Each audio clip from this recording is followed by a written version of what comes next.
வருகின்ற சட்டமன்ற தேர்தல் தமிழகத்திலே வெற்றி வாய்ப்பு யாருக்கு? இந்தியா டுடே நிறுவனம் வெளியிட்ட அதிரடியான கருத்து கணிப்பு. நண்பர்களே, நம்ம போடக்கூடிய வீடியோக்கள் உங்களுக்கு பிடிச்சிருக்கு அப்படின்னா லைக் அண்ட் சப்ஸ்கிரைப் பண்ணிக்கங்க. 5 மாநில சட்டமன்ற தேர்தல் தேதி என்பது அறிவிக்கப்பட்டிருக்கிறது.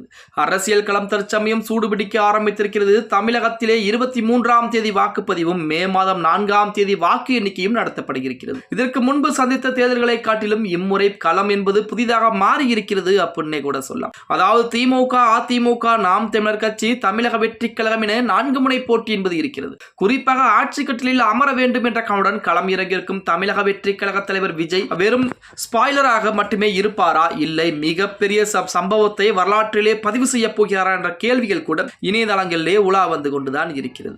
ஒருபுறம் விஜய் 30% வரை வாக்குகளை பெறுவார் என கூறப்படும் நிலையிலே சில கருத்து கணிப்பு முடிவுகள் 10% கீழ் காட்டுகின்றது. இந்த நிலையில் சி ஓட்டர் நிறுவனத்தின் நிறுவனர் யாஸ்வந்த் தேஷ்முக் இந்தியா டுடே விவாத நிகழ்ச்சியில் பேசும்போது 2026 தமிழக சட்டமன்ற தேர்தலில் விஜய் நிச்சயம் தாக்கத்தை ஏற்படுத்துவார். ஆனால் அவர் எதையும் வெல்ல முடியாது. நடிகர் ரஜினிகாந்த் அரசியலில் களம் இறங்க முடிவு செய்த போது கருத்து கணிப்பு எடுத்தோம். அப்போது 16 17% வாக்குகளை மட்டுமே பெறுவார் என தகவல் என்பது தெரிவித்தது. அந்த வகையில் சி ஓட்டர் விஜய்க்காக எடுத்த கருத்து கணிப்புகள் அதிகபட்சமாக 15% மட்டுமே பெற வாய்ப்பு இருக்கிறது. அதற்கு மேல் வாய்ப்பில்லை என்றும் பல்வேறு முடிவுகளின் மூலம் தெரிய வந்திருக்கிறது. தனித்து நிற்பதுதான் விஜயின் முடிவு என்றால் வெற்றி வாய்ப்பு, ஆட்சியை பிடிக்க வேண்டும் என்பது நிச்சயமாக கனவாகத்தான் இருக்கும். ஒருவேளை அதிமுக பாஜக கூட்டணியில் சேர்ந்தால் கேம் சேஞ்சராக விஜய் மாறிவிடுவார். ஏனெனில் திமுக அதிமுக இடையிலான வாக்கு வங்கி வித்தியாசம் என்பது வெறும் 5% குறைவாகவே இருந்து கொண்டிருக்கிறது. மக்களவை தேர்தலின் போது MOTM எனப்படும் மாதாந்திர கருத்து கணிப்பில் 10% மேல் வாக்கு வித்தியாசம் இருந்தால்,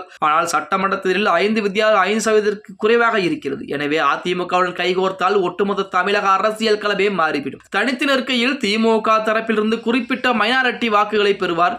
மேலும் ஆட்சிக்கு எதிரான அதிருப்தி வாக்குகளையும் நமது விஜய் அவர்கள் பிரிப்பதற்கு வாய்ப்புகள் என்பது இருக்கிறது. பீகார் மாநிலம் சட்டமன்ற தேர்தலில் பெரிய தாக்கத்தை ஏற்படுத்துவார் என எதிர்பார்க்கப்பட்ட பிரசாந்த் கிஷோர் 20% மேல் வாக்குகளை பெறுவார் என கூறினாங்க. ஆனால் வெறும் 3% மட்டுமே வாங்கியிருந்தார். இதேபோல் தமிழக சட்டமன்றத்திலும் எதிர்பார்ப்பு ஏமாற்றத்திற்கு ஆளாக்கும்.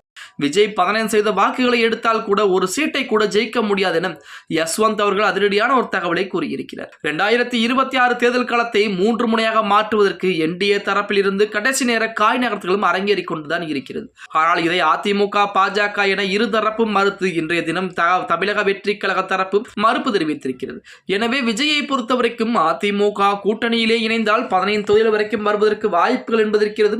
இல்லை என்றால் 15% வாக்குகள் மட்டும்தான் கிடைக்குமே தவிர அவருக்கு தொகுதிகள் என்பது வெற்றி வாய்ப்பு குறைவாகத்தான் இருக்கிறது என சி ஓட்டர் மற்றும் இந்தியா டுடே நிறுவனங்கள் மூலமாக அதிரடியான கருத்து கணிப்பு முடிவுகள் என்பது வெளியாகிக் கொண்டிருக்கிறது. இதற்கு மேல் முடிவு விஜய் கையில் தான் இருக்கிறது அப்படின்னே கூட சொல்லலாம். ஓகே गाइस, வீடியோ பிடிச்சிருந்தா மறக்காம லைக் அண்ட் சப்ஸ்கிரைப் பண்ணிக்கங்க. அப்படி இந்த வீடியோ ஃப்ரெண்ட்ஸ் அண்ட் ஃபேமிலிக்கும் ஒரு ஷேர் பண்ண மறந்துடாதீங்க.